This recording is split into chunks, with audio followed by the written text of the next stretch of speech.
Thank you. These candidates have done an outstanding job, and now we're going to closing comments. They have 2 minutes to convince us why they are indeed the best candidate for the governor for the state of New Mexico. And we'll start with Senator Cervantes. I've served under 3 governors, and I've seen what they do right and what they do wrong. I've seen when they've been successful and when they failed. When you vote for the next governor, I hope you'll consider 3 important qualities that I've learned are the best in what governors can do and can't do. The most important quality is that the governor is able to tell you the truth. Look, every day I turn on the TV and look what comes out of Washington, D.C., and look at what comes out of the president.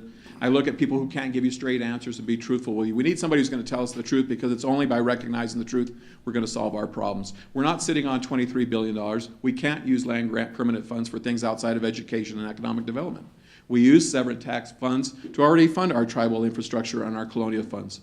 I know that you'll hear that you're tired of hearing what can't be done, but those of us who serve recognize what the law and the Constitution require. We're not sitting on $4 billion of unspent capital outlay. It's about $1 billion. You need a governor who comes in and understands the job and has the respect of the colleagues, because, as I told you earlier, apart from telling the truth, you need the experience of a governor who can work with the legislature, who knows the bills are ready to go, who knows what has succeeded and fails, and most important, has their respect.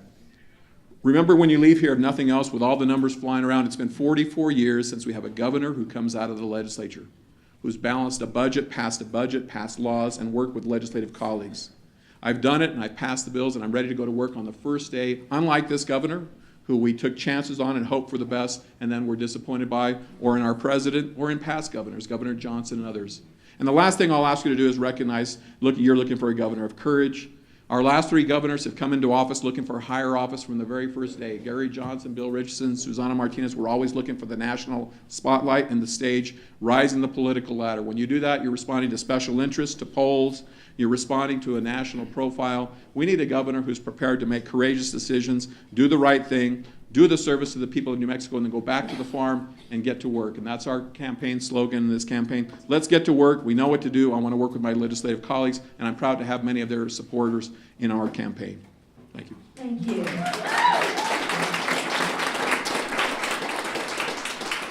Congresswoman Michelle Lujan-Grisham, please.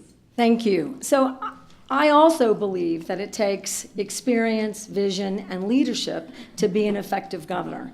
My relationship with the New Mexico legislature actually extends from the 90s, when the legislature supported, I was the longest standing appointee of anyone in state government, largely because I knew who I was working for, not the governor.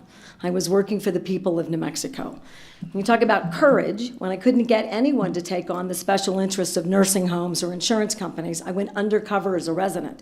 New Mexico is now the only state in the country that does anonymous care evaluations. I served under Governor King, I served under Governor Johnson, and I served under Governor Richardson. In every single job, I have outcomes that have improved the quality of life, whether it's healthcare, education, whether it's training, whether it's renewable energy, and I'm proving that same thing in Congress. It's that dedication and effort with real proven results.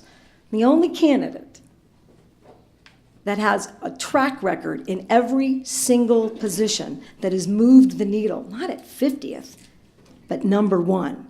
When I took on aging in 91, it was getting federally audited, it was doing basically bingo and meals, couldn't do long-term care, it couldn't serve older persons and their families. It was the leading, by the time I left in 2014, it was the leading aging department in the country, with and rated number 1 for home and community-based services. Now, I did that because I had relationships with the legislature, and in fact, 75% of the legislators who have endorsed in this race have endorsed me.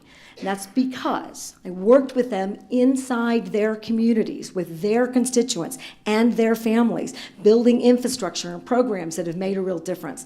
Let's put that experience to work for New Mexicans. I'm ready on day 1. I'm so proud to be able to serve you. Thank you very much.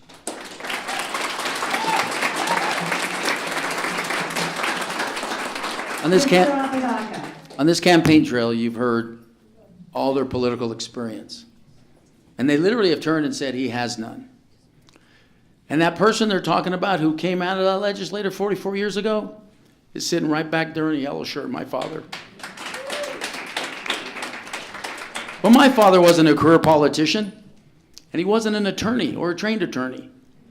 My father was a high school football coach that worked for the people, that governed for the people, became a state senator, and then ran for governor. And he too was told to wait his turn. And as my dad said this summer, I'd still be waiting, Jeff, if I listened to the legislators or your career politicians. So folks, we can go down that same road. We can go down and do the status quo. We can go down and talk about numbers. Let's talk about it. 146,000 lost jobs under their leadership. 50th in education, 50th in job creation. The highest unemployment in the country. And I know that $23 billion is not sitting around, but it is invested. And it's invested into California, Texas, Wall Street. And we grow those funds at actually 8.6%. Then we take $1 billion and put it in education. I know exactly how those funds work. If you'd like to go to our Facebook page, I did a video this week, constitutionally, how we can invest it in our state. We choose not to invest into our state because we decide we're going to grow wealth for our state, not grow jobs. As your governor, I will grow jobs for you. I will grow jobs for the economy. I will improve our education from the bottom up.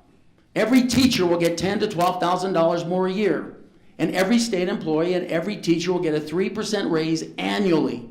Don't tell me what we can't do. As governor, I'm going to tell you what we can do. What we can do is create 225,000 new jobs and turn New Mexico around. Folks, we're in a crossroads. This is our turning point. If not now, then when? And if not us, clearly not them.